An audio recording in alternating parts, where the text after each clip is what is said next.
Әулет бөлімі 20 бөлім. Бүгінгі бөлімінде ең қызықты құпиялар ашылады, яғни Тахир Мырзаны өлтірген адам табылады және де Елмаз кімнің баласы екені анықталады. Ал кетті қысқа шолу. Осы жерде барлығы Синан Мырзаның қайда кеткенін білгісі келіп, бірақ ешқандай да білмейді. Содан кейін Елмаз адвокат келеді. Осы әулеттің Елмаз адвокаты және де осында Нұргүлмен Сепа пайдаланып қалып кешке кездесуге шығатын болады. Ал мұнда Елмаз ол қорап маған қатты қажет деп қайталап айта береді. Бәрін тез түсінген Доған не үшін Тахир Мырзаны қорқыту үшін бе дейді. Иә, Тахир Мырзаны қорқыту үшін. Өйткені ол анамның кім екенін біледі дейді. Осы кезде анасының кім екенін айтамын соңында. Ал мұнда Мелек өзінің ғашығы Генжомен сөйлесіп жатыр. Генжо болса, Мелегім, сен жақында шығасың, бірақ бір жағдай болып қалды. Сенің ағаң деп айта алмайды. Өйткені дәл сол адам қашып кеткен дейді. Мелек тағы да мұңаяды. Мен барлық киімдерімді жинап қойдым дейді. Сарқырамай, яғни теңіздің жағасы секілді жағалауда Сепа ғашығы Нұргүлді күтіп тұрады. Нұргүл де бұл жерге келеді. Екеуі бір-біріне сондай керемет ғашық және бір-біріне жарасымды жұптар.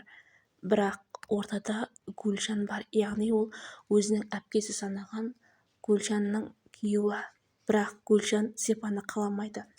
Сепа соны барлығын айтады. Ол мені қаламайды, білесің ғой, мен сені ғана сүйемін, сен де мені сүйесің дейді. Десе де Нұргүлдің ең намысты қыз екені осы жерден көрінеді. Түрмеге отыруға қорыққан Синан мен оның әйелі ешкім білмейтін бір өздерінің жеке жайларына қашып кетеді және барлық адамдарына қайта-қайта ескертіп, ешкімді кіргізбеңдер. Егер айтқанды қылмайтын болса, сол жерде жайратып салыңдар дейді. Осы кезде әйел алтын, егер Доған келсеші дейді. Доған болса әкесінің қасында отыр. Әкесі әлі де есін жимай жатыр. Ол әкесіне, көрдің бе әке, сен бізге қандай мұра қалдырғаныңды. Тағы да 25 жыл бұрынғы көрініс. Ол кезде жас Доған мен ағасы екеуі ат қорада атты көруге келеді.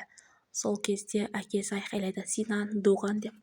Осы кезде әкелерінен қатты ауырған екеуі қуыс бөлмеге кіріп тығылып қалады және екеуі бір-біріне сөз береді. Біз әкемізден қорықсақ, осы жерге келіп тығыламыз. Бұл біздің құпия жеріміз деп.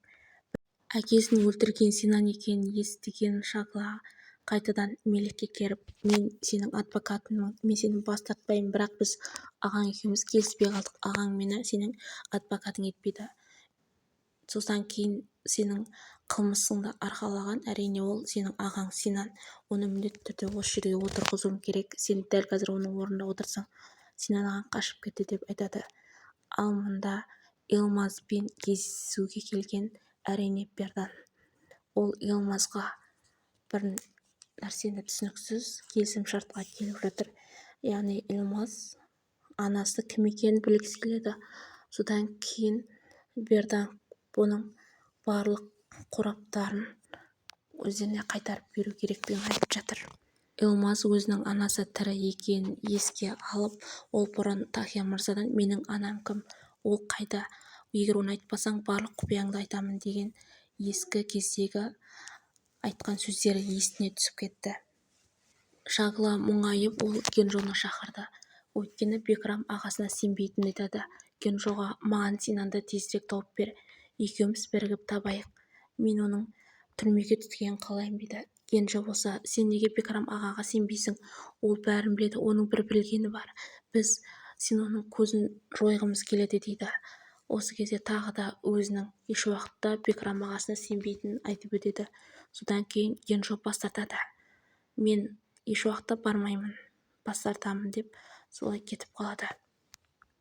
Дейден болса, Синан мен оның әйелінен қорқып, осы құрбысы Шагланың үйінде әпкесін қарауға және көмектесуге сондай мақсатпен тұрып жатыр екен. Әрі-бері кеткісі келсе де кете алмайды. Содан кейін Шагла әпкесіне келеді. Әпкесінің сөйле Маки деген кішкене ғана парағын тауып алады. Содан әпкесін, сенің даусыңды қай уақытта қашан қалпына келтіреді екен, сенің даусыңды ұрлағандардың барлығына жазасын беремін дейді. Ағасының қай жерде тығылып отырғанын есіне түсірген Доған ол жерге баса көктеп біршама күзетшілерді жайратып тастайды. Тағы да алдынан бір топ күзетші шыққан кезде сендер біздің бауырларымызсыңдар, мен сендерге ешқандай қиянат жасағым келмейді, содан кейін ортаны аш, маған алдыма бөгет болма деп әдеттегі киноның сценарийі бойынша керемет рөлде кіреді. Содан кейін тезірек аға туған келді дейді. Мына жерде ақшамен әмияндарын ақшаларымен паспорттарын дайындап жатқан Синан мен әрине әйелі Алтын не істерлерін білмей қалады. Доған ештеңеден қорықпай ол үйдің сыртынан аға деп айқайлайды. Содан кейін Синан ағасы мен әйел шығады. Әйелі болса Синанға поддержка беріп, давай, оның айтқанына ерме, сен басшысың, сен еркексің. Шагла бала кездегі видео, яғни Маки әпкесінің туған күнінде түсірілген видеоны жылап, өмірінде алғаш рет қарап отыр екен. Өйткені бұрындары бұл жараны еске алмас үшін, қайғырмас үшін көрмейді екен. Бірақ осы сәтте алғаш рет көріп жылап жатыр. Өте бақытты отбасы болғанына тағы да көзі жетті. Осы кезде әпкесі сыртынан қарап тұрып, сіңлісінің қайғырып отқанын біліп, қасына келіп құшақтап жұбатты. Бұл көріністі Макиде көріп, ескі күндерін есіне алды. Десе де енді ескі күндер қайтып келмейді. Сондай бақытты отбасының бір сәтте быт шытын шығарған әлі.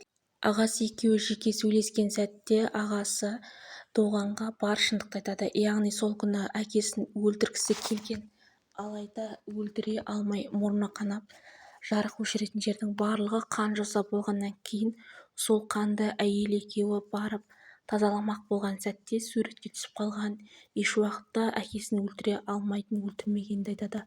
Осылайша екеуі уәделесіп, келесі жалғасы бар.